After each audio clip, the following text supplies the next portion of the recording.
5, 4, 3, 2, 1.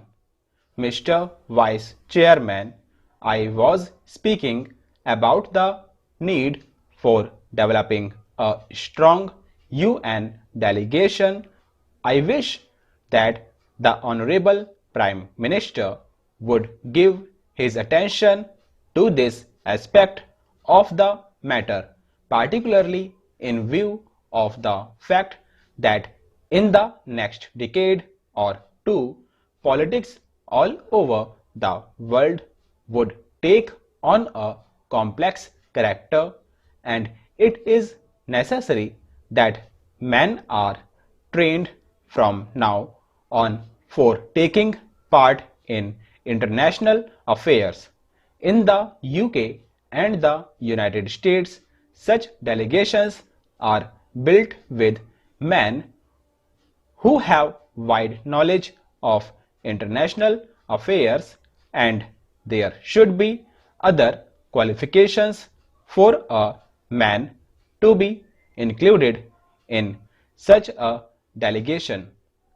In this connection, I should also like to mention that it is time for government to develop sound conventions regarding the conduct of foreign affairs. In the United States, they have accepted the principle of bipartisan consultation on important affairs of policy. For example, when President Kennedy stood for election, President Eisenhower, even during the period of the conduct of the campaign of President Kennedy, kept him informed about major developments in foreign affairs.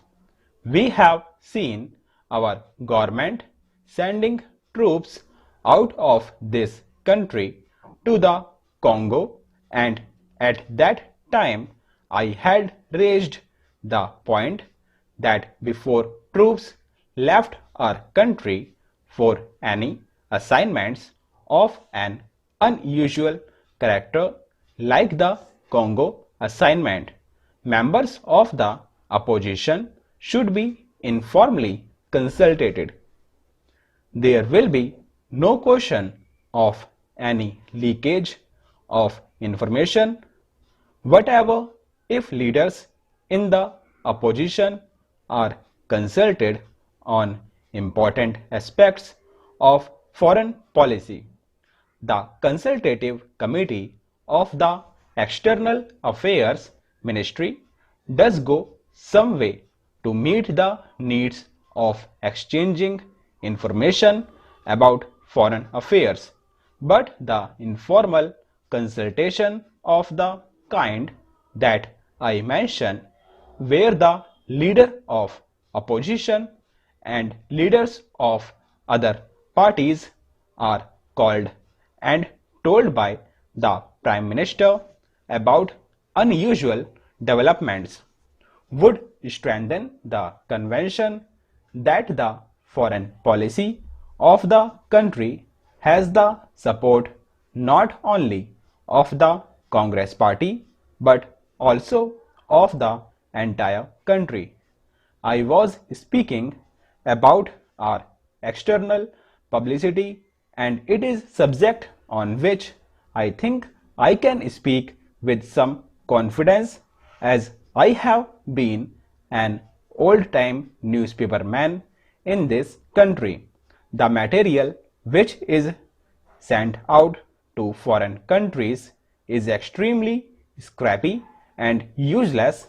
There is included in these messages some statements of what this minister was saying somewhere. We are trying to give publicity to ministerial activities, and it is inevitable that some such publicity should be given because ministers are in charge of the government. But one abroad does not get a real idea of what is happening in the country.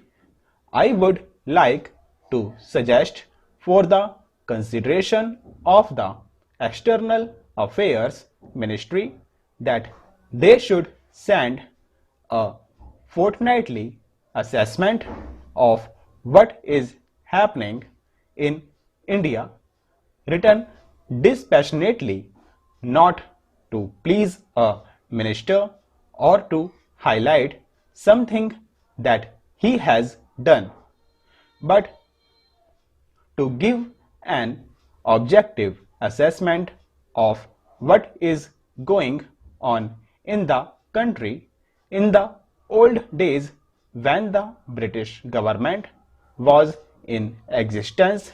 Such fortnightly reports used to be sent by various states' government, and I think a beginning can be made in that direction in this matter. The other point I would like to suggest is that publicity is a complicated and technical matter. The Foreign Service, as it is constituted today, does not have sufficient training in publicity. The Estimates Committee, which went into the demands of the External Affairs Ministry, mentioned about the methods of training which have been adopted. But since our foreign service men are not trained in publicity work, and one sees, for example, that a lot of confusion has arisen in the United States over Ambassador Nehru's statement, I think the External Affairs Ministry might well set up a committee of members of parliament who are conversant with external publicity and some newspaper men to advise the External Affairs Ministry from time to time. I do not think that the committee will ask for information which is confidential for secret, but they can assist the newspaper men. There are a handful of competent men who would be willing to serve on the committee in an advisory capacity. They would be able to tell the External Affairs Ministry what should be done in order that our newspaper publicity abroad is better. I might mention also that the Estimate Committee had recommended the creation of culture cell. Sir, to my mind, we have also to be clear in our mind regarding the objective of rural industrialization. Do we mean to have only diversification of rural economy, and are we going to have rural industrialization only in order to give some help to those who find themselves unemployed during a certain period of the year? Are we aiming at utilizing local resources and meeting people needs through diversification of rural economy, or have we a more fundamental objective in mind when we are trying to industrialize the rural areas? Without this, I am afraid rural industrialization will not be possible.